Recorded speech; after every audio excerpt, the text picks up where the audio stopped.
बोलने के बाद सभी साथी किसका है?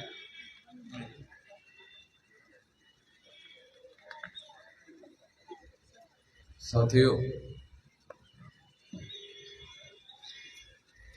इंडियन लीगल प्रोफेशनल एसोसिएशन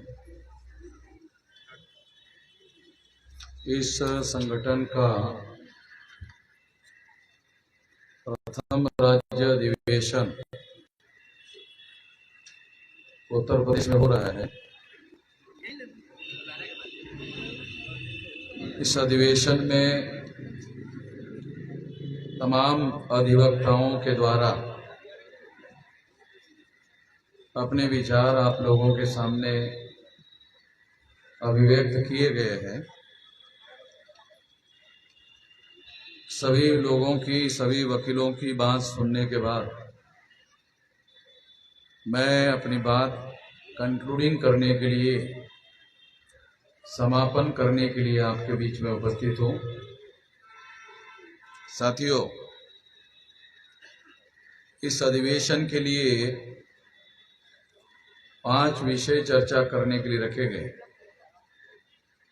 पहला विषय है, मेरी राय में प्रजातंत्र की सफलता के लिए पूर्व सुनिश्चित एक और शर्त है, और वह है कानून और प्रशासन के संदर्भ में सबके प्रति समानता। डॉक्टर बाबा साहब अम्बेडकर 22 दिसंबर 1952 को।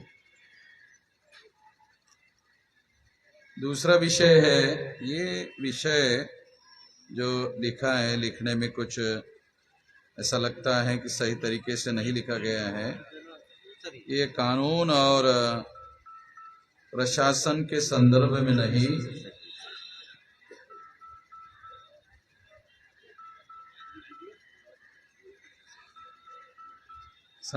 नहीं, कानून और प्रशासन के द्वारा सबके प्रति समानता, ऐसा होना चाहिए।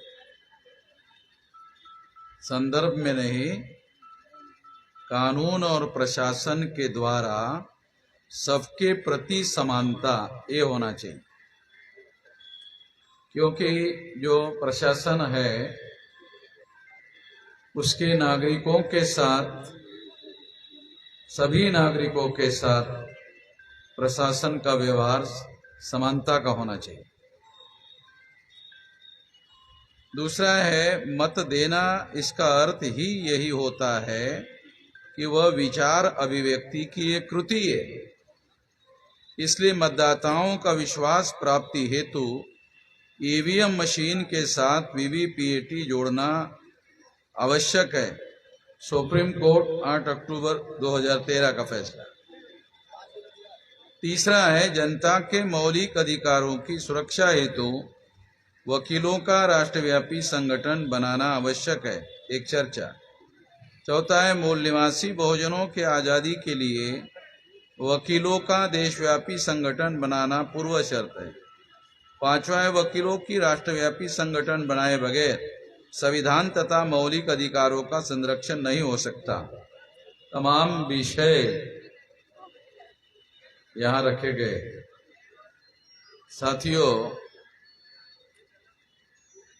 इन सारी बातों को, जो विषय रखे गए हैं, उस संदर्भ में कुछ बातें मैं आप लोगों के सामने कहना चाहता हूं, बताना चाहता हूं। बामसेल संगठन के द्वारा इंडियन लीगल प्रोफेशनल एसोसिएशन, ये संगठन बनाया गया है। और आज ये जो उत्तर प्रदेश का अधिवेशन है, ऐसे 24 राज्यों में अधिवेशन हो गए हैं। ये उत्तर प्रदेश का 25वां अधिवेशन है। इसका मतलब ये है कि 25 राज्यों में ये वकीलों का संगठन लगभग बन चुका है, ऐसा कहा जा सकता है। अगर ये वकीलों का संगठन लगभग बन गया है ऐसा इसलिए हो रहा है या कहा जा सकता है, उसकी एक बड़ी वजह बामसेफ संगठन है। 6 दिसंबर 78 को बामसेफ संगठन बनाया गया, उसका बर्थ ऑफ बामसेफ। इसका एक कन्वेंशन दिल्ली में काशीराम जी के द्वारा वोट क्लब जो है पार्लियामेंट के सामने, राष्ट्रपति भवन के सामने, वहां पर यह अधिवेशन लगाया गया था 6 दिसंबर 78 को। तो इसको बहुत लंबा समय हो गया, 22 और 23 45 साल का समय हो गया। इस 45 साल के प्रयास के द्वारा आज बामसेफ संगठन देशव्यापी संगठन बन चुका है। साथियों, काशीराम जी ने जब बहुजन समाज पार्टी बनाई थी तो बामसेफ संगठन 13 स्टेट में 140 जिलों में था। आज बामसेफ का संगठन 32 राज्यों में और 567 जिलों में फैला हुआ है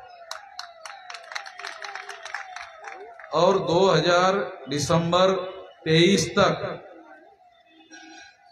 और इसमें 129 जिलों को सहभागी कराने के लिए हमारी योजना है, क्योंकि टोटल 729 जिले है देश में। तो 162 जिले अभी अनकवर्ड है, तो इसको कवर करने के काम पर हम लोग लगे हुए हैं। मगर आज हमारे पास 567 जिलों में 32 राज्यों में ये संगठन फैला हुआ है। 32 राज्यों में ये संगठन फैला हुआ होने की वजह से बामसेफ की मदद से, बामसेफ की सहायता से, बामसेफ का जो नेटवर्क है उसकी मदद से ये उत्तर प्रदेश का 25वां वकीलों का स्टेट लेवल का सम्मेलन है। ये 24 स्टेट में ये अधिवेशन हो चुके, ये 25वां है। इसका मतलब है बामसेफ एक बुनियादी संगठन है और इस बुनियादी संगठन की बदौलत हम लोग तमाम संगठन बनाने के काम में लगे हुए। आप लोगों को याद होगा या जानकारी होगी कि रोहतक में, हरियाणा का रोहतक जिला है, वहां पर हम लोग कार्यक्रम करने की अनुमति के लिए वहां पुलिस चौकी में गए थे। तो हरियाणा में तो बीजेपी की सरकार है, तो वहां की सरकार ने उस कार्यक्रम को करने के लिए अनुमति नहीं दी। जब अनुमति नहीं दी तो हमने सोचा ये तो बीजेपी की सरकार है और बीजेपी को चलाने वाले जो बीजेपी के नेता लोग हैं वो आरएसएस की औलाद है। तो इसका मतलब ये है कि ये बीजेपी वालों के माए बाप जो है वो आरएसएस के लोग हैं। तो इन बच्चों को पकड़ने के बजाय हमने सोचा बाप को पकड़ा जाए, बच्चे अपने आप जमानत के लिए आ जाएंगे।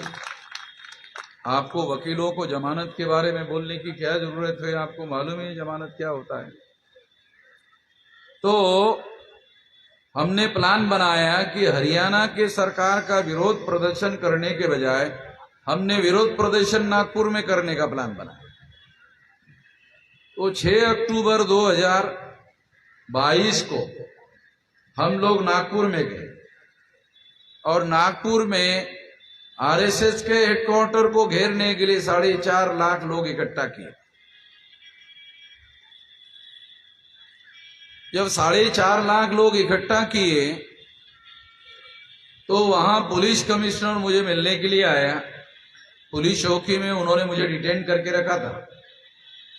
मिलने के लिए आया और कहने लगा कि ये जो कई लाख लोग आपने इकट्ठा किए, ये हमारी बात सुन नहीं रहे हैं। तो मैंने कहा, कमिश्नर साहब, ऐसा लगता है कि आप सही तरीके से सोच नहीं रहे। ये लोग हमारी सुनने के लिए तैयार किए हुए हैं, आपकी सुनने के लिए तैयार नहीं किए हुए हैं। आपको इतनी सी बात समझ में नहीं आ रही है। ये संगठन के लोग हैं, ये तुम्हारे नौकरी करने वाले लोग नहीं है।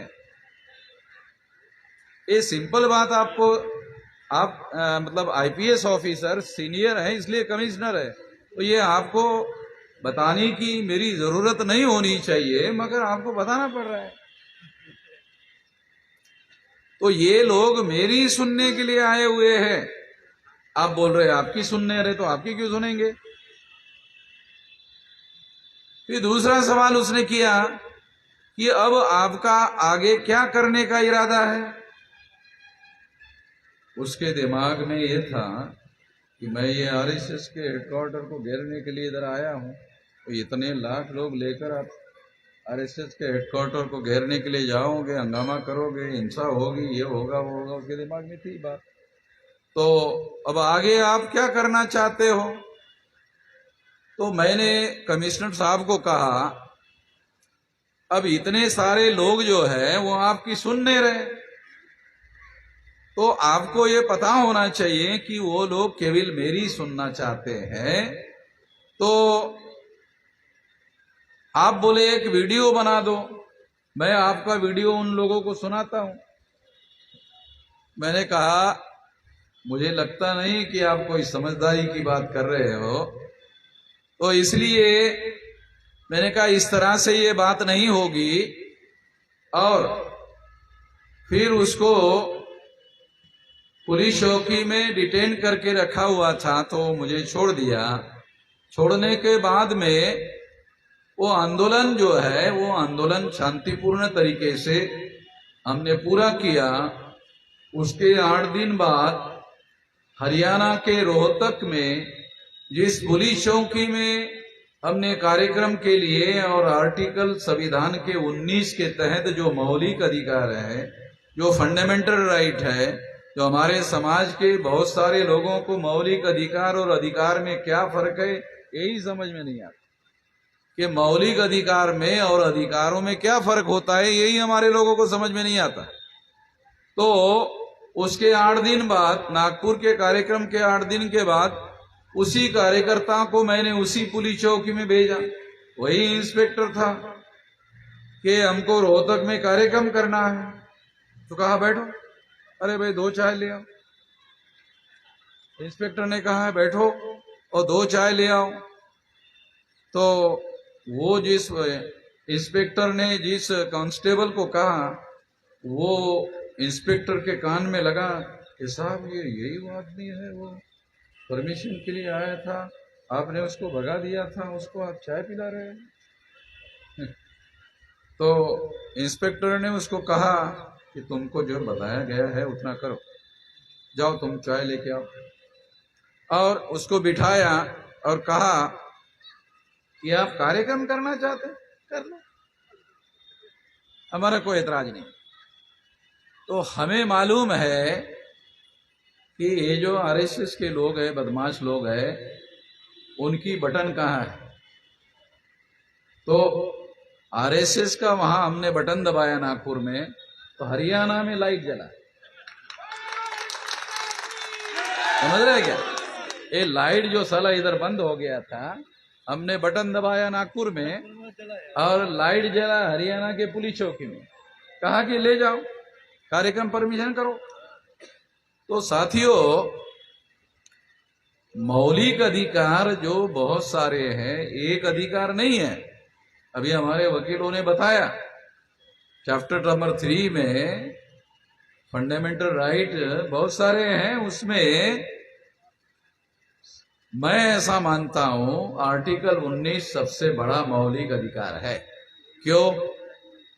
क्योंकि ये संगठन बनाने का, संगठन संचालन करने का, सभा सम्मेलन करने का, अपनी विचारधारा का प्रचार प्रसार करने का, तो संगठित शक्ति निर्माण करने का अधिकार संविधान के आर्टिकल 19 में दिया हुआ है। अगर हम लोगों का संगठन ना हो और हमारी कोई संगठित शक्ति ना हो, तो जो संविधान ने दूसरे मौलिक अधिकार दिए हैं उस अधिकारों का कोई मीनिंग है नहीं। Right to live fundamental right है, मगर हमारे लोगों के राइट टू लिव, जीने के मौलिक अधिकार का कोई मूल्य है? उन लोगों को कोई मूल्य तो है नहीं। तो संगठित शक्ति निर्माण करने का जो मौलिक अधिकार है, वो मैं ऐसा मानता हूं सबसे बड़ा अधिकार, मौलिक अधिकारों में सबसे बड़ा अधिकार आर्टिकल 19 है, जिसके तहत हम लोगों को संगठित शक्ति निर्माण करने का अधिकार मिला है। और उसी के तहत हमने इतना बड़ा संगठन बनाया कि 4.5 लाख लोग नागपुर के हेडक्वार्टर पर आरएसएस के हेडक्वार्टर को घेरने के लिए लेके गए थे। तो ये संगठन शक्ति है। साथियों, आज हम लोगों का इतना विशाल संगठन बना हुआ है, देशव्यापी संगठन बना हुआ है। उस संगठन के द्वारा, उस संगठन के माध्यम से आज हमने इतना बड़ा संगठन का जो कार्यक्रम, ये 25वां कार्यक्रम, 25 स्टेट में, 24 स्टेट में एक कार्यक्रम हो चुका है। यानी इसका मतलब है वकीलों के 24 स्टेट लेवल के कॉन्फ्रेंसेस हम कर चुके हैं। कई राज्यों के कॉन्फ्रेंसेस में मैं जा चुका हूं, कई राज्यों के कार्यक्रम में मैं जा नहीं पाया क्योंकि मेरे पास काम की बहुत ज्यादा व्यस्तता है। मेरा डेली कार्यक्रम है, मैं कोई एक दिन का कार्यक्रम नहीं है। आप लोगों को सुनकर थोड़ा आश्चर्य होगा, यहाँ मैं कहां से, हैदराबाद, साउथ इंडिया में। तो साउथ इंडिया से यहाँ आया, हैदराबाद से। कल मेरा कार्यक्रम हैदराबाद में था तो वाराणसी में आया हूं। तो कल जो है दिल्ली में 77 जो छोटी छोटी पार्टियां हैं, उन लोगों का तीसरा मोर्चा गठित करने के लिए दिल्ली में मीटिंग हो रही है। एक तो बीजेपी का एनडीए गठबंधन है, जिसमें 38 पार्टी के लोग हैं। एक इंडिया गठबंधन जो कांग्रेस के द्वारा बनाया हुआ है, जिसमें 28 पार्टी के लोग हैं। हमने पिछली बार 28 सितंबर को मीटिंग बुलाई थी दिल्ली में छोटी छोटी पार्टियों की, उसमें 32 पार्टी के लोग शामिल थे। तो 32 पार्टियों का राष्ट्रीय परिवर्तन मोर्चा हमने बनाया, छोटी छोटी पार्टियों, और रेजोल्यूशन पास किया था कि शायद और भी बहुत सारी पार्टियां हैं छोटी छोटी, उनकी और मीटिंग बुलाया जाए।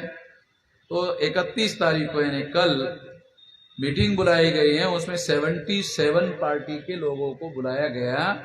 77 पार्टी के लोगों ने सहमति दी कि ऐसा गठबंधन बनाया जाना चाहिए।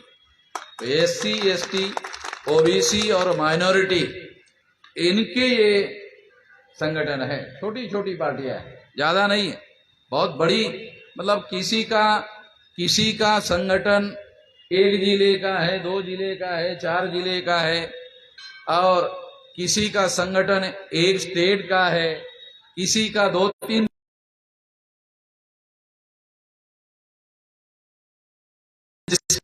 जिसके द्वारा तीसरा मोर्चा गठित किया जा रहा है।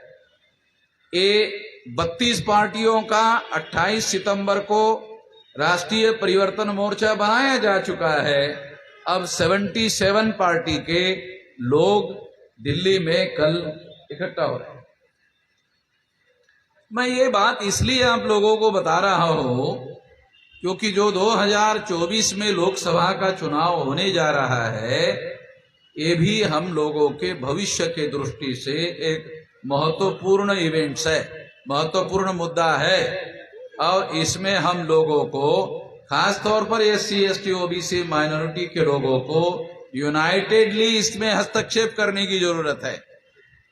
और अगर हम इस तरह से हस्तक्षेप करते हैं तो निश्चित रूप से एक महत्वपूर्ण भारतीय राजनीति में घटना होगी, क्योंकि इसके पहले दिल्ली में जब भी कोई सेंट्रल गवर्नमेंट बदली तो इसमें तीसरे मोर्चे का बहुत बड़ा दखल रहा। 2 बार नेशनल लेवल की गवर्नमेंट दिल्ली में बनी, वो तीसरे मोर्चे के सपोर्ट से बनी। वो तीसरे मोर्चे तमाम अलग अलग प्रकार के थे।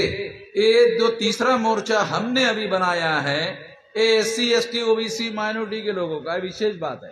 ये पहले के मोर्चे में अब के मोर्चे में जो अंतर है वो ये है। तो इसलिए हम लोग 2024 के चुनाव में इसमें बड़ा हस्तक्षेप करने की दिशा में आगे बढ़ेंगे, क्योंकि अगर हम लोग केंद्र की सत्ता में बड़ा दखल देने का काम करते हैं और हमारी दखल की वजह से मान लो बीजेपी की सरकार बदलकर ऐसी सरकार आती है जिस सरकार को बनाने में SC ST OBC माइनॉरिटी के लोगों का यूनाइटेड समर्थन होता हो और हमारे समर्थन से दिल्ली की सरकार बनती हो, तो मुझे लगता है हमारे लोगों की सामाजिक, आर्थिक, धार्मिक, राजनीतिक समस्याओं का समाधान करने के लिए इसका बहुत बड़ा रोल हो सकता है। हम लोग इसमें भी लगे हुए हैं। मैं मेरी उम्र 18 साल 3-4 महीने की थी, तब से मैं ये काम कर रहा हूं। अभी मेरी उम्र 66 साल की हो गई है, तो लगभग 48 साल से ये काम मैं कर रहा हूं। और बामसेफ बर्थ ऑफ डेट, जो बामसेफ का बर्थ ऑफ कन्वेंशन है, वो बर्थ ऑफ कन्वेंशन के पहले जो कंसेप्शन ऑफ बामसेफ है वो 6 दिसंबर 73 को हुआ था। तो वहां से लेकर अगर इसकी गिनती करो तो उस हिसाब से मैं ये बात आपको समझा रहा हूं। मैं 48 साल से इस काम में लगा हुआ हूं और इतने लंबे समय से हम लोग लगे हुए हैं और इस आंदोलन को आगे बढ़ाने में लगे हुए हैं। अभी हमारी कोशिश आने वाले समय में 2 बातों के लिए बहुत बड़े पैमाने पर कोशिश करेंगे। नंबर 1 कि आने वाले समय में हम लोग राष्ट्रीय स्तर के आंदोलनों को बहुत बड़े पैमाने पर बढ़ाते जाने वाले हैं। 2030 तक, अभी 23 चल रहा है, 2030 तक ये आंदोलन 6 लाख गांवों का आंदोलन हो जाए, इसके लिए काम में लगा हुआ। 2030 तक अभी 1.5 लाख गांवों में हमारा नेटवर्क फैला हुआ है। 2030 तक ये 6 लाख गांव का होना चाहिए, क्योंकि आंदोलन करने से संगठन बहुत तेजी से फैल जाता है। जैसे संसर्ग से बीमारी फैलती है, जैसे अगर मान लो इनकी आंखें आई है, मैंने इनकी आंख की तरफ देखा, मेरी भी आंख आ जाती है, तो ये संसर्ग से होने वाली बीमारी है। तो आंदोलन भी संसर्ग से फैल जाता है। तो 2030 तक, क्योंकि बामसेफ पढ़े लिखे लोगों का संगठन है, उसको बनाने में बहुत लंबा समय लगा, मगर आंदोलन करने वाला नॉन एम्प्लॉइज लोगों का संगठन आंदोलन से बढ़ेगा, आंदोलन से फैलेगा, तो बहुत कम समय में 2030 तक 6 लाख गांवों का संगठन बनाने की हमारी योजना है। 6.5 लाख गांव है। नॉर्थ ईस्ट रीजन के 4 स्टेट छोड़ दो, 36 स्टेट है। 36 में से 32 स्टेट में अभी हमारे संगठन का जाल फैल चुका है और इसके आधार पर ये बातें मैं आप लोगों को बता रहा हूं। और ये आंदोलन 2030 तक 6 लाख गांवों का आंदोलन हो जाएगा। इसमें हम लगे हुए, हो जाएगा। अल्लाह भरोसे नहीं कह रहा, नहीं तो आप लोग बोलेंगे हो जाएगा, और नहीं तो आप लोगों को लगेगा हो जाएगा। शायद वामन मेजराम अल्लाह भरोसे कह रहे होंगे, कि अल्लाह भरोसे, राम भरोसे, भगवान भरोसे नहीं कह रहा हूं। हम लोग, मैं लंबे समय से अकेला काम कर रहा था, अभी लाखों लोग इस काम में लगे हुए। अब इस काम में लाखों लोग लगे हुए हैं, तो उसके आधार पर बोल रहा हूं। इसलिए न ये अल्लाह भरोसे, राम भरोसे और भगवान भरोसे की बात नहीं कर रहे हैं। हम अपने भरोसे के आधार पर इतना विशाल संगठन खड़ा किया है, तो अपने मेहनत और पसीने के आधार पर जो संगठन फैला हुआ है, उसके आधार की बात मैं आप लोगों को बता रहा हूं। उसके द्वारा, प्रयास के द्वारा ये काम किया जाएगा, तब जाकर के ये 6 लाख गांव का संगठन बनेगा। तो 6 लाख गांव का संगठन हम काय के लिए बना रहे? संगठन बनाने के लिए थोड़ी संगठन बना रहे, आंदोलन करने के लिए संगठन बना रहे हैं। और आपको याद होगा 9 अगस्त 1942 को गांधी जी ने अंग्रेजों के विरोध में एक आंदोलन चलाया था। उस आंदोलन का नाम था क्विट इंडिया मूवमेंट। आप लोग अगर इतिहास का थोड़ा बहुत अध्ययन करते हो और थोड़ी बहुत जानकारी रखते हो, तो आपको याद होना चाहिए कि 9 अगस्त 1942 को गांधी जी ने क्विट इंडिया मूवमेंट चलाया था, भारत छोड़ो आंदोलन, अंग्रेजों भारत छोड़ो। तो ये इतना विशाल आंदोलन फैल गया था देशव्यापी। उसके बाद अंग्रेजों ने भारत छोड़ने का फैसला किया और 2 सितंबर 1946 को इसी वजह से, आंदोलन की वजह से इंटरिम गवर्नमेंट बनानी पड़ी थी। इसी वजह से जवाहरलाल नेहरू को इंटरिम गवर्नमेंट का प्रधानमंत्री बनाया गया था और इसके बाद जो है अंग्रेज भारत छोड़कर चले गए थे।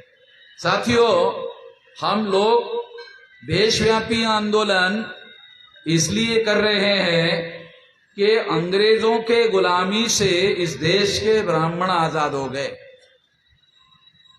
आज आप लोग सुनकर हैरान हो जाओगे कि हमारे तमाम SC ST OBC माइनॉरिटी के लोग डरे हुए रहते। मैं बहुत बड़े बड़े अधिकारियों को मिलता हूं, वो अधिकारी भी डरा हुआ है। मैं उनको कहता, अरे तेरे पास अधिकार है, तू क्यों डरा हुआ है? वो भी डरा हुआ है। तो हमारे तमाम SC ST OBC माइनॉरिटी के लोग देश भर में डरे हुए। अब मैं ये तो नहीं कह सकता कि वकील लोग भी डरे हुए हैं, क्योंकि वकील को तो देख करके पुलिस वाले डरते हैं। तो ये तो नहीं कहा जा सकता कि वकील लोग डरे हुए हैं। साथियों, मैं ये बात इसलिए आप लोगों को समझा रहा हूं कि जो राष्ट्रव्यापी आंदोलन हम लोग खड़ा करना चाहते हैं, तो आपको एग्जाम्पल दे के बता रहा हूं। जब ये राष्ट्रव्यापी आंदोलन होगा, तो जो ब्राह्मण अंग्रेजों के गुलामी से आजाद हो गए, आजादी का आंदोलन तो उन्होंने सभी लोगों के नाम पर चलाया, मगर हमारे लोगों को संविधान में तमाम फंडामेंटल राइट होने के बावजूद भी मिलते नहीं है। आज भी गांवों में हमारे लोगों को क्या स्वतंत्र रूप से वोट डालने के लिए वो फ्री है? ऐसा तो नहीं कहा जा सकता। मैं तो सारे देश भर में आंदोलन करने वाला आदमी हूं, तो मैं जानता हूं कि गांव में रहने वाले जो हमारे लोग हैं, उन लोगों को किसी प्रकार के दबाव के बगैर वोट डालने का अधिकार है। संविधान में तो है, मगर व्यवहार में ऐसा नहीं, ये रियलिटी नहीं है। तो इसलिए संविधान इस देश में लागू हुआ, मगर वो कुछ लिमिटेड लोगों के लिए लागू हो गया। उन लोगों के लिए जो भारत में पहले से शासक वर्ग था, अंग्रेजों का गुलाम हो गया, वो ब्राह्मण वर्ग भारत में आजाद हो गया। आजाद भारत में उन लोगों ने SC ST OBC माइनॉरिटी के लोगों को गुलाम बना के रखा हुआ है। बहुत हिम्मत करनी पड़ती है हमारे लोगों को। जो संविधान में बाकायदा लिखा हुआ है, जो संविधान में फंडामेंटल राइट है, केवल राइट नहीं है, फंडामेंटल राइट है, वो फंडामेंटल राइट हासिल करने के लिए भी हमारे लोगों को बहुत कुछ करना पड़ता है। इसलिए साथियों, हम लोगों को संगठित शक्ति का इस तरीके से निर्माण करने की जरूरत है और उस संगठित शक्ति के द्वारा ब्राह्मणों के गुलामी से आजादी हासिल करने की जरूरत है। जो संविधान में हमको आजादी घोषित है, जो संविधान में हमारे लोगों को आजादी घोषित है, वो आजादी हासिल करने के लिए संघर्ष करने की जरूरत है, और वो संघर्ष भी राष्ट्रव्यापी करने की जरूरत है।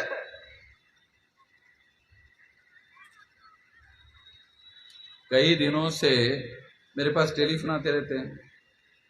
अभी सवेरे टेलीफोन आया कि एक कार्यकर्ता को पुलिस वाले इसलिए उठाकर लेके गई कि वो सोशल मीडिया के पोस्ट में उसने कुछ लिखा, उसके आधार पर उसके घर में आई और उसको लेकर चले। गुजरात के एक व्यक्ति को ऐसे लेके गई थी, तो दूसरे लोग जो संविधान के पन्ने पब्लिकली पढ़ते, उनको पकड़ते हुए मैंने किसी लोगों को देखा नहीं। किसी पुलिस वालों ने उसको पकड़ा और उसकी कोई खबर बनी, ऐसी कोई खबर हमने नहीं सुनी, मगर हमने ये देखा कि वो संविधान के पन्ने पढ़ रहा है। ये तो वकील लोग ही बता सकते हैं कि ये कौन से जुर्म में आता है, कौन से आर्टिकल में, कौन से इसमें आता है, तो वकील लोग ही बता सकते हैं। मगर इतना तो मैं भी जानता हूं कि संविधान को फाड़ने का अपराध छोटा मोटा अपराध नहीं माना जा सकता। ये बड़ा अपराध निश्चित रूप से होगा, मगर इसके बावजूद भी उन लोगों को पकड़ा नहीं जाता। तो उन लोगों को पकड़ा नहीं जाता और हमारे लोग सोशल मीडिया में कुछ बात लिख देते हैं, उसके आधार पर उसको पकड़ा जाता है। इससे ये समझ में आता है कि अभी freedom of speech and freedom of expression ये हमारे लोगों को लिमिटेड है। तो इसलिए संगठित शक्ति का निर्माण होना और उस संगठित शक्ति का ब्राह्मणों के गुलामी से आजादी हासिल करने के लिए उपयोग करना, ये बहुत ज्यादा जरूरी है। मैं नहीं मानता कि हम लोग ब्राह्मणों के गुलामी से आजाद हैं। तमाम लोग ब्राह्मणों से डरे हुए। जो देखो, आजादी और डर दो अलग अलग बातें हैं। जो आजाद है वो डर नहीं सकता, और जो डर रहा है वो आजाद नहीं है। डर का और आजादी का इतना गहरा संबंध है दूसरे लोगों को समझ में नहीं आएगा, मगर मैं तो ये लड़ाई लड़ रहा हूं तो मैं जानता हूं, माइक्रो लेवल पर चीजों को समझता हूं। तो जो आदमी डरता है वो आजाद नहीं है, और जो आजाद है वो डरता नहीं है। तो ये जो आजादी है 15 अगस्त 1947 की आजादी, और दूसरी आजादी है 26 जनवरी 1950 को जो अधिकार कॉन्स्टिट्यूशन में हमारे लोगों को freedom of speech and freedom of expression का मौलिक अधिकार दिया गया है। ये तो लिखित दस्तावेज है जो 2-2.5 हजार साल के इतिहास में भारत में नहीं था। मनुस्मृति के कंपेयर में अगर हम संविधान को देखें तो ये अधिकार हमारे लोगों के पास नहीं था। ये अधिकार अभी है, मगर ये अधिकार होने के बावजूद भी हमारे लोग डरते हैं। इसका मतलब है वो किसी न किसी से डरते हैं, तो ब्राह्मणों से डरते हैं। और अगर ब्राह्मणों से डरते हैं तो ब्राह्मणों की गुलामी से आजादी की आवश्यकता है।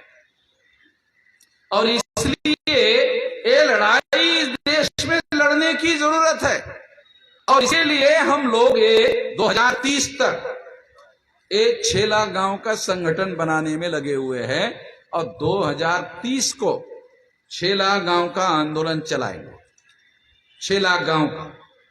अब कोई गांव जो है, कोई सड़क, कोई रेल की पटरी जो है खाली नहीं मिलेगी आपको। इतना बड़ा आंदोलन सारे देश भर में करेंगे, और तब जाकर के हम लोगों को आजादी होगी।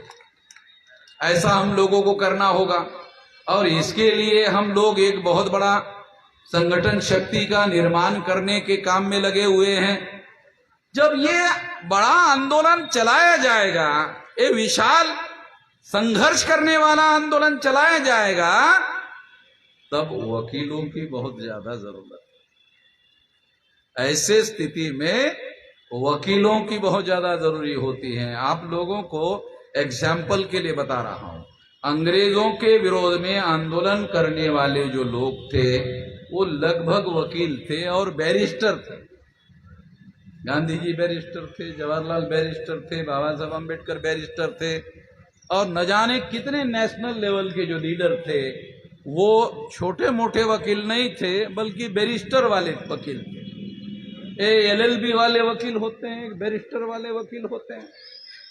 तो बैरिस्टर वाला वकील जो है वो दिल्ली, बैरिस्टर वाला वकील जो है वो जिला कोर्ट में वकालत नहीं करता है, कर सकता है मगर करता नहीं। कर सकता है, कानूनी कोई पाबंदी नहीं है, मगर उसके लिए जिला कोर्ट में वकालत करना तौहीन की तरह होता है, ऐसा वो मानते हैं। इसलिए लगभग जो बैरिस्टर है वो हाई कोर्ट और सुप्रीम कोर्ट में ही वकालत करते हैं आमतौर पे। तो इसलिए मैं आप लोगों को ये बताना चाहता हूं कि आजादी के आंदोलन में वकीलों का बहुत बड़ा रोल रहा है। तो आने वाले समय में जो बहुत बड़ा आंदोलन हम देश में चलाने वाले हैं, इसका एक नमूना हमने RSS के लोगों को नागपुर में दिखाया। नागपुर में हमने उधर RSS के हेडक्वार्टर में जाकर के दिखाया, तब जाकर के उन लोगों को पता चला। तो इतना उन लोगों को भारत में RSS के लोगों के विरोध में बोलने के लिए भी बहुत लोग डरते हैं। हमने उसके विरोध में केवल बोला नहीं, उसके विरोध में बहुत बड़ा प्लान बनाया, बहुत बड़ा एक्शन किया, और डायरेक्ट उनका जो नागपुर का हेडक्वार्टर है वहां जाकर गए। और उसके बाद खबर आई, आप लोगों को पता है कि नहीं मालूम नहीं, उसके बाद खबर आई कि RSS के ब्राह्मणों ने अपना हेडक्वार्टर नागपुर में रखना चाहिए कि नहीं रखना चाहिए उस पर विचार करना शुरू किया। और ऐसी खबर आई कि अब ये हेडक्वार्टर अयोध्या में लेकर जाना चाहिए। नहीं, काल्पनिक बातें, मजाक के लिए नहीं बोल रहा हूं मैं, विनोद के लिए नहीं बोल रहा हूं। तो जब उन्होंने ये खबर फैलाई कि अयोध्या में हम लोग अपना हेडक्वार्टर ट्रांसफर कर रहे हैं, तो हमने फैजाबाद के लोगों को मैसेज दिया कि वहां घेरने की तैयारी करो, क्योंकि अयोध्या भी भारत में ही है। ये भूल रहे हैं वो लोग, अयोध्या भी भारत में ही है। और भारत के आसपास जितने विदेशी देश है, सारे विदेशी देशों के बॉर्डर में हमारा संगठन कार्यरत। अंदर साले कम रहो 2-4 जिले, मगर विदेशी देशों के बॉर्डर में जितने बॉर्डर है हर जगह हमारा संगठन है। तो वहां हम लोग आगे नहीं जाने देंगे। वैसे तो ये ब्राह्मण लोग इधर पाकिस्तान तो जाने वाले नहीं है, आप लोगों को तो पता है कि वो पाकिस्तान जाने वाले नहीं है। चाइना बिल्कुल आने देने वाला नहीं है। अब ज्यादा से ज्यादा नेपाल है, वो तो पहाड़ी, वहां तो कुछ है नहीं जमीन। जैसे गंगा का समतल जमीन है और उपजाऊ जमीन है, इसी नेपाल में तो कहीं है ही नहीं। 1 एकड़ जमीन सब पहाड़ी है, तो वहां जाने का कोई मीनिंग है नहीं है। तो हमारा कहना यह है ब्राह्मणों को कि आप क्यों जा रहे हो, आप भारत छोड़कर क्यों जा रहे हो? जब हम लोगों का राज आएगा तो हम लोगों को प्रजा नहीं चाहिए, हमको भी तो प्रजा चाहिए ना है? चलो, आप लोगों को थोड़ा बहुत तो समझ आ रहा है। मैं सोचता था साला मेरे को ही समझ में आ रहा है, और आप लोगों को समझ में नहीं आ रहा है जितना मुझे समझ में आ रहा है। तो आप लोगों को खुश देख करके लगा आपको भी समझ में आ रहा है। तो साथियों, हम लोग देशव्यापी आंदोलन करने में लगे हुए हैं, उसकी तैयारी में लगे हुए हैं। इसके लिए सारे देश भर में हम लोग घूम रहे हैं, इसके लिए तैयारी कर रहे हैं।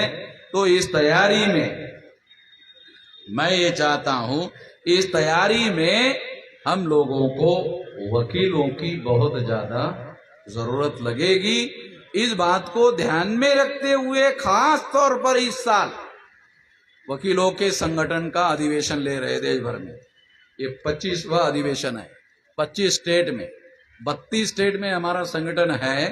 25 स्टेट में ये अधिवेशन हो चुके हैं। अभी 26वां जो छोटे स्टेट है उसमें अभी हमने वकीलों का संगठन नहीं बनाया है। जो बड़े बड़े मध्यम दर्जे के स्टेट है वहाँ वकीलों का संगठन बनाया है।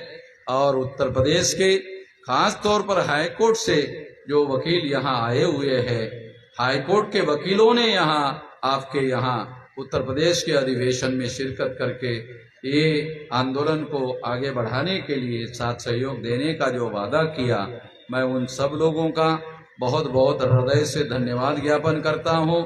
और इसी तरह से ये जिले जिले की शाखाएं, जैसे 80 लोकसभा है और 75 जिले हैं, तो हर जिले में वकीलों का संगठन होना चाहिए, हर तहसील में। क्योंकि जुडिशियल यूनिट जो है, लोकल यूनिट, एक छोटा यूनिट तहसील में भी होता है। मेरे ख्याल से मजिस्ट्रेट कोर्ट तहसील में भी होता है। तो मजिस्ट्रेट कोर्ट में भी वकीलों की जरूरत होती है, तो वहां तक भी हमारा संगठन जो है होना जरूरी है। और इस तरह से मैं ऐसा मानता हूं कि लोकल लेवल पर हमें वकीलों का उतनी जरूरत नहीं है, वो तो हम ही सक्षम है। मगर जो क्रिटिकल मामले, लीगल मामले आने वाले हैं, जैसे फॉर एग्जाम्पल यहाँ ईवीएम का एक मुद्दा उठाया गया। ईवीएम को तो मैं खुद ही सुप्रीम कोर्ट चैलेंज कर चुका हूं। ईवीएम में जो पेपर ट्रेल मशीन लगा वो मैंने लगवाया। वकील साथियों को मैं बताना चाहता हूं कि ये जो पेपर ट्रेल लगा है ये तो मैंने लगवाया।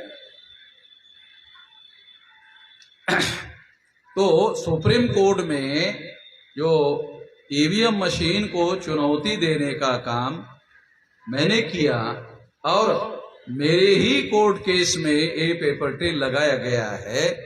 पेपर ट्रेल लगाने के बाद भी 26 नवंबर को मैं दिल्ली में चुनाव आयोग के ऊपर 1 लाख लोगों का मोर्चा लेकर जा रहा हूं। क्यों?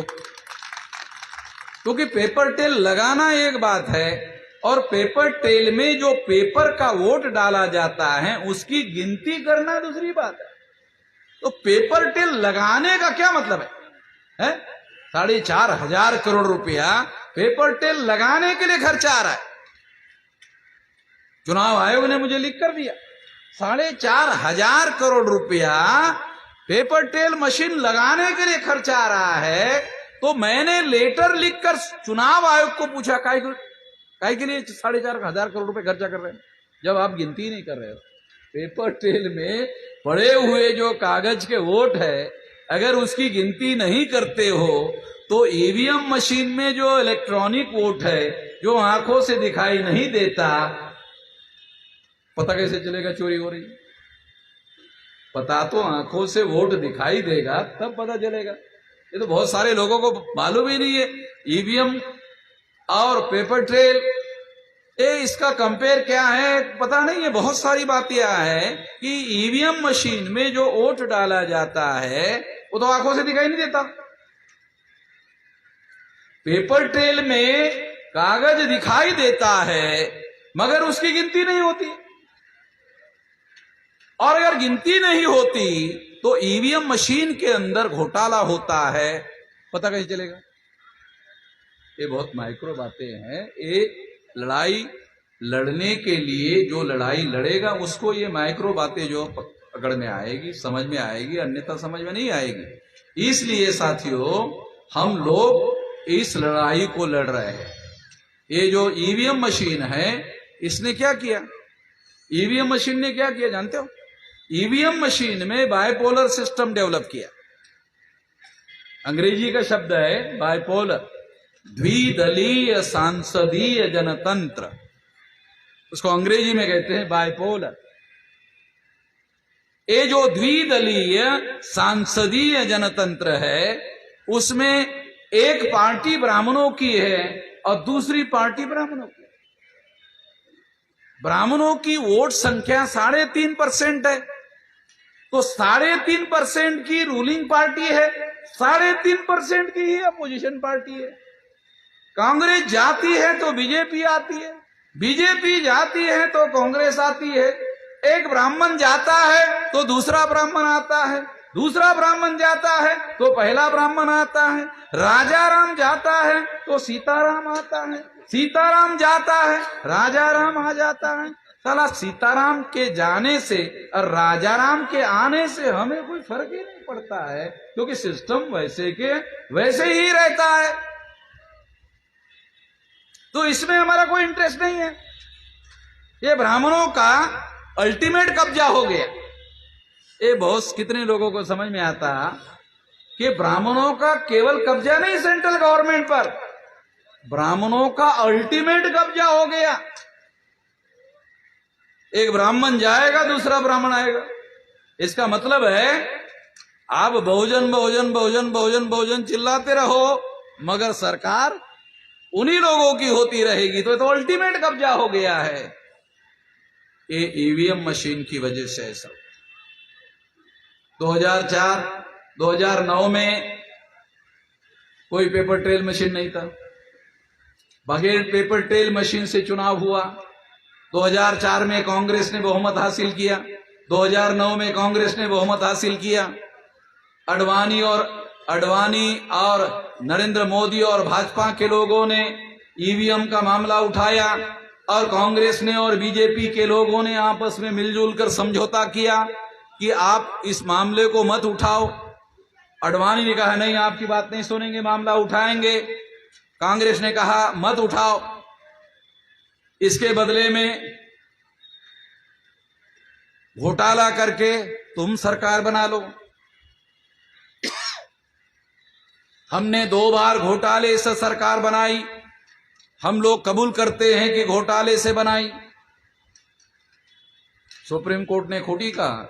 8 अक्टूबर 2013 को रिकॉर्डेड जजमेंट है सुप्रीम कोर्ट का। सुप्रीम कोर्ट के जजमेंट में क्या लिखा हुआ है? Without paper trail free fair and transparent चुनाव नहीं हो सकता। Without paper trail free fair and transparent चुनाव नहीं हो सकता। ये निर्णय कब दिया? 8 अक्टूबर 2013 को। इसका अर्थ क्या है? 2004 विदाउट पेपर ट्रेल चुनाव हुआ, 2009 विदाउट पेपर ट्रेल चुनाव हुआ। इसका मतलब है 2004 का चुनाव, 2009 का लोकसभा चुनाव घोटाले से हुआ। इस सुप्रीम कोर्ट ने जो जजमेंट दिया उसका इन्फरेंस ऐसे निकल रहा है। ये सारा जजमेंट के अंदर है, रिकॉर्डेड बातें बोल रहा हूं। इसलिए साथियों, ये रिकॉर्डेड बातें हैं। ईवीएम मशीन में घोटाला होता है, उसको रोकने के लिए पेपर ट्रेल मशीन जो है लगाने का मामला सामने आया है। और इस आधार पर बीजेपी के साथ, आरएसएस के साथ कांग्रेस का समझौता हुआ। इसके तहत नरेंद्र मोदी की सरकार 2014 में आई, 2019 में आई। आपको और एक डाटा प्रोवाइड करता हूं जो बहुत फंडामेंटल डाटा है, जो आपको मालूम नहीं है। आपको याद होगा, नरेंद्र मोदी के सेंट्रल लीडरशिप में आने के पहले बीजेपी के सबसे बड़े लीडर हुआ करते थे अटल बिहारी अडवाणी। ये दोनों मिलके चुनाव लड़ते थे और दोनों मिलके कई बार चुनाव लड़ने के बाद उन्होंने सीटें जीती, मैक्सिमम 186। रिकॉर्डेड बातें चुनाव आयोग के साइट पर जाके वेरीफाई कर लो। 186। 2 बड़े लीडर अटल बिहारी और अडवाणी दोनों मिलके चुनाव लड़ते थे। दोनों का आंकड़ा है 186। जब कांग्रेस के साथ समझौता हो गया आरएसएस का और भाजपा का, तो अकेले नरेंद्र मोदी ने चुनाव लड़ा और 283 सीटें जीता 2014 में। 2004 में कांग्रेस ने घोटाला करके चुनाव जीता, 2009 में कांग्रेस ने दूसरी बार घोटाला करके चुनाव जीता। और सुप्रीम कोर्ट ने 8 अक्टूबर 2013 के जजमेंट में लिखा, without paper trail free fair and transparent चुनाव नहीं हो सकता। इसका दूसरा अर्थ है 2004 का चुनाव, 2009 का चुनाव घोटाले से हुआ। ये जानकारी आडवाणी को थी और इस वजह से इसके विरोध में आंदोलन करने के लिए अपना आडवाणी तैयार थे। और आडवाणी का जो पॉलिटिकल करियर समाप्त हुआ उसका कारण भी ईवीएम मशीन। वो ईवीएम मशीन के मुद्दे पर कांग्रेस के साथ समझौता करने के लिए तैयार नहीं थे, इसलिए कांग्रेस ने आरएसएस से समझौता किया और आरएसएस ने आडवाणी को हटाकर नरेंद्र मोदी को लाया। ये नरेंद्र मोदी उस घोटाले के द्वारा प्रधानमंत्री बनाने के लिए लाया गया। उसके तहत 2014 में नरेंद्र मोदी घोटाले से बना हुआ प्रधानमंत्री। ये मैं 10 साल से बोल रहा हूं और नरेंद्र मोदी को कहा मैं गलत बोल रहा हूं तो तेरी सरकार है, मैं एफआईआर कर ले। अगर मैं गलत बोल रहा हूं तो मेरे खिलाफ एफआईआर कर ले। प्रधानमंत्री को एफआईआर करने की जरूरत नहीं होती है, इशारा करने की जरूरत होती है। किसी पुलिस चौकी को अमन मिजराम के खिलाफ एफआईआर का इशारा कर दो तो हो जाएगा, मगर उसको मालूम था मेरे पास तो सबूत है, घोटाले के मेरे पास सबूत है, इसलिए मेरे खिलाफ में कोई एफआईआर नहीं हुआ। और 2014 और 2019 का चुनाव नरेंद्र मोदी ने 2014 का चुनाव 283 सीटें, सिंपल मेजॉरिटी के लिए 272 चाहिए थे, 283 यानी 11 सीटें ज्यादा जितवा कर लाए। फिर 2019 का चुनाव, 2019 के चुनाव में 303 लोकसभा की सीटें बीजेपी अकेले चुनाव जीत कर लाए। ये सारा डाटा चुनाव आयोग के ऊपर अवेलेबल है, हमारे पास सारा का सारा है। मैं तो सुप्रीम कोर्ट केस लड़ चुका हूं, इसलिए तो मुझे सारी कानूनी बातें मालूम है। इस आधार पर मैं ये बात बता रहा हूं कि ईवीएम मशीन के द्वारा ये सिस्टम बनाया गया। कौन सा? कांग्रेस जाएगी तो बीजेपी आएगी, अब बीजेपी जाएगी तो कांग्रेस आएगी। ये ब्राह्मणों का रूल हमारे ऊपर थोप दिया गया। ये अल्टीमेट रूल जो है उन्होंने ब्राह्मणों का रूल थोप दिया गया है और ये रूल थोपने से चुनाव के द्वारा इनको बदला जा सकता है, इसकी संभावना कम है। बिल्कुल भी नहीं है ये नहीं कह रहा हूं, इसकी संभावना कम है। इसलिए राष्ट्रव्यापी जन आंदोलन से ही इसको बदला जा सकता है और कोई विकल्प मुझे मेरी अंडरस्टैंडिंग में, जहां तक मेरे पास राजनीतिक सूझबूझ है और समझदारी है, उसके आधार पर यह बात आपको समझा रहा हूं।